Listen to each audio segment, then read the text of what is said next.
اعوذ باللہ من الشیطان الرجیم بسم اللہ الرحمن الرحیم۔ شروع اللہ کے نام سے جو بڑا مہربان نہایت رحم والا ہے، اور نبی کریم حضرت محمد مصطفیٰ صلی اللہ علیہ وسلم پر بے حد درود و سلام۔ السلام علیکم ناظرین، آپ دیکھ رہے ہیں میرا یوٹیوب چینل کی جانا میں کون۔ ناظرین کرام، آج کی اس ویڈیو میں ہم آپ کو جس وظیفہ کے متعلق بتانے جا رہے ہیں وہ وظیفہ جو لوگ دریا میں، سمندر میں سیر کے لیے جاتے ہیں، سمندر میں کشتی پر سوار ہوتے ہیں، آج کا ہمارا وظیفہ ان لوگوں کے لیے ہے۔ ناظرین کرام، آج کے دور میں کشتی ڈوبنے کے پے در پے واقعات ہو رہے ہیں۔ حال ہی میں پاکستان میں کشتی ڈوبنے کے کئی واقعات رونما ہوئے، اور ان واقعات میں کئی لوگ ڈوب کر مر گئے۔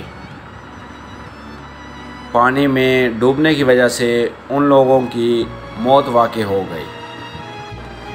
ناظرین کرام، آپ پوری دنیا کے کسی بھی سمندر میں سیر کے لیے جائیں اور کشتی پر سوار ہو جائیں،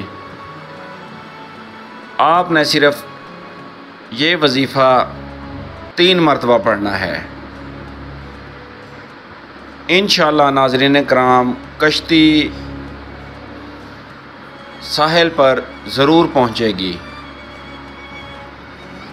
اور وظیفہ پڑھنے والے کی جان اور مال کو کوئی نقصان نہیں پہنچے گا، اور وہ شخص آفات و بلیات سے محفوظ رہے گا۔ کرنا ناظرین کرام آپ نے یہ ہے کہ جیسے ہی آپ دریا میں کشتی پر سوار ہوں یا سمندر میں کشتی پر سوار ہوں، تو کشتی پر سوار ہونے کے بعد آپ نے 3 مرتبہ درود ابراہیمی پڑھنا ہے۔ درود ابراہیمی 3 مرتبہ پڑھنے کے بعد ناظرین کرام آپ نے سورہ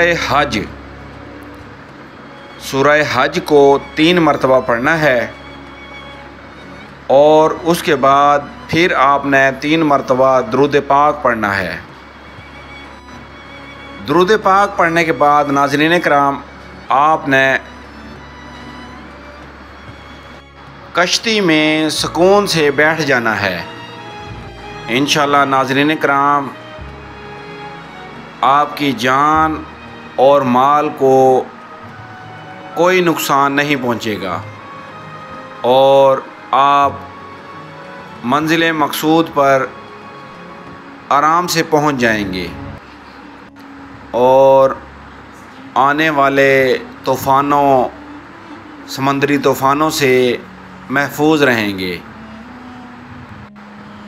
انشاءاللہ ناظرین کرام، جلد ایک نئی ویڈیو کے ساتھ آپ کی خدمت میں دوبارہ حاضر ہوں گے۔